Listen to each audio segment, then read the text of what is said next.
Bonjour, cet après-midi je vais vous parler de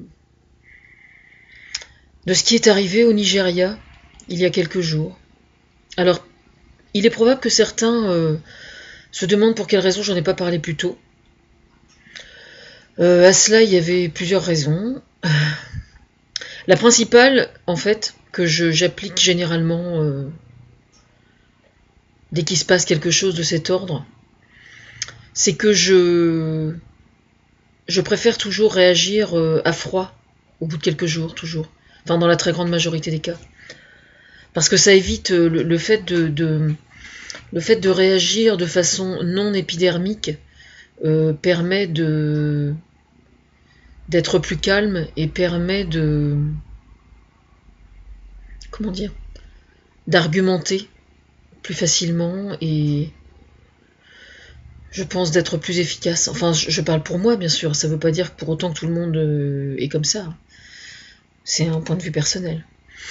Alors, donc ces lycéennes étaient à l'école, et puis la secte Boko Haram, qui est une secte islamique, extrémiste islamique, est venue voler ces jeunes femmes, ces adolescentes et ces enfants pour les vendre.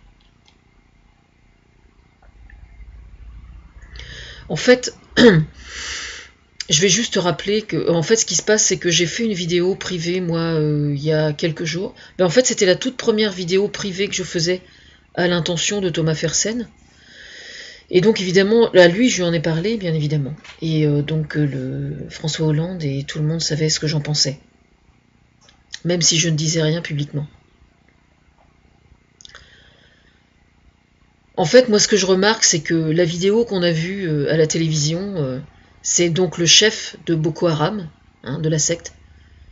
Il est tellement lâche qu'il n'a même pas donné son nom. Voilà. Alors en fait, la secte Boko Haram, ça fait partie des choses les plus monstrueuses que l'islam ait générées. Alors ce genre de choses monstrueuses, je crois que même la religion catholique ne s'en est jamais rendue coupable dans toute l'histoire. On a beau chercher, je crois pas. Hein. Il est arrivé qu'on massacre avec la caution de l'Église, c'est vrai, dans certaines périodes de l'histoire, malheureusement, comme à la Saint-Barthélemy ou des choses comme ça, pour les protestants. Mais à ma connaissance, je crois pas qu'on ait jamais enlevé des femmes pour les vendre. Jamais. Hein. Alors pour information, je vais quand même remettre un peu les pendules à l'heure, parce que j'ai lu certains commentaires sur internet, il y avait certains articles qui donc relataient les faits, et puis j'ai lu certains commentaires de Français, donc, qui commentent certains articles. Alors il y a quelqu'un qui dit quand les enfants se font enlever et violer, quand nos enfants se font enlever, violer, assassiner, vous en faites beaucoup moins. Non, je ne pense pas, non. On est en France, et en France, quand un enfant se fait enlever, je pense qu'il y a énormément de moyens qui sont mis en branle vraiment pour essayer de les retrouver. Et quand on fait du mal à un enfant, la personne est jugée, il y a des enquêtes de fait, et il y a énormément de moyens qui sont mis sur pied. Voilà. Maintenant, il est vrai qu'il y a certains parents qui revendiquent, qui prétendent que la justice n'est pas à la hauteur sur ce point.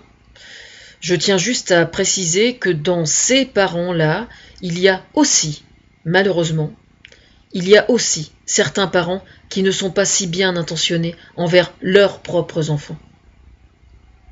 Voilà, il faut quand même le savoir. Parce que la perversion, je veux dire, quand des parents sont extrêmement mal intentionnés envers leur enfant, il y a un phénomène de perversion qu'ils font qu'ils savent très bien aussi faire semblant. Et ouvrir un groupe sur Facebook pour aller hurler avec les loups en disant notre justice est pourrie, on fait du mal à nos enfants. Dans ces gens-là, il y a aussi des gens extrêmement mal intentionnés envers leurs propres enfants. Je le sais, moi. Ça, c'est une chose. Donc ça, c'est une accusation contre laquelle je m'oppose absolument. Voilà. Ça, c'est une chose. Ensuite, il a été dit par quelqu'un de l'UMP, je ne sais plus qui c'était exactement, que cette histoire de lycéenne enlevée, c'était une façon de déculpabiliser la France par rapport à l'esclavage. Le fait qu'il y ait certaines familles nantaises ou de La Rochelle ou de Bordeaux qui se soient enrichies avec l'esclavage, c'est effectivement un problème. Voilà. C'est un problème qui doit être traité de façon parfaitement indépendante à la politique actuelle de l'Europe et de la France en particulier vis-à-vis de l'Afrique. Je dis bien de façon rigoureusement indépendante. Voilà, ça c'est une chose. La vie d'un Africain, pour moi, a exactement le même prix que la vie de n'importe qui ailleurs dans le monde, quelle que soit sa couleur de peau, quelle que soit son ethnie, quelle que soit sa religion, quelle que soit sa non-religion. Voilà. Alors aujourd'hui, François Hollande est reçu par Angela Merkel parce qu'il paraît que j'ai vu une vidéo à l'instant au sujet de Jean-François Bayrou qui faisait une déclaration au sujet non pas de la faiblesse de l'Europe par rapport à la politique africaine, mais il expliquait que c'était un problème par rapport à l'Allemagne, que c'était pas très facile. Voilà. Et donc Angela Merkel reçoit aujourd'hui François Hollande. Voilà. Ça n'est pas un hasard. C'est précisément pour peaufiner la position de l'Europe par rapport à la politique africaine. Justement.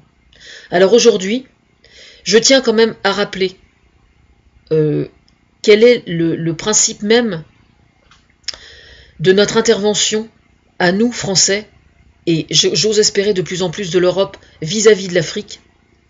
Ça n'est pas une position colonialiste. C'est même exactement le contraire. C'est-à-dire que nous intervenons sur le sol africain, que ce soit au Mali, que ce soit en Centrafrique, que ce soit dans n'importe quel autre pays où le chef de l'État décidera que nous interviendrons, avec ou sans l'Europe, avec ou sans l'ONU, avec ou sans les États-Unis, nous n'interviendrons, nous, que pour soutenir les États africains qui sont en difficulté contre le terrorisme, contre les mouvements islamiques. Voilà. Et moi, personnellement, je ne cautionnerai jamais ce genre d'intervention si c'était précisément dans une attitude intellectuelle d'hégémonie ou de domination culturelle. Ça n'est absolument pas, c'est même exactement le contraire de ce que l'on souhaite faire. Voilà, il faut juste le savoir.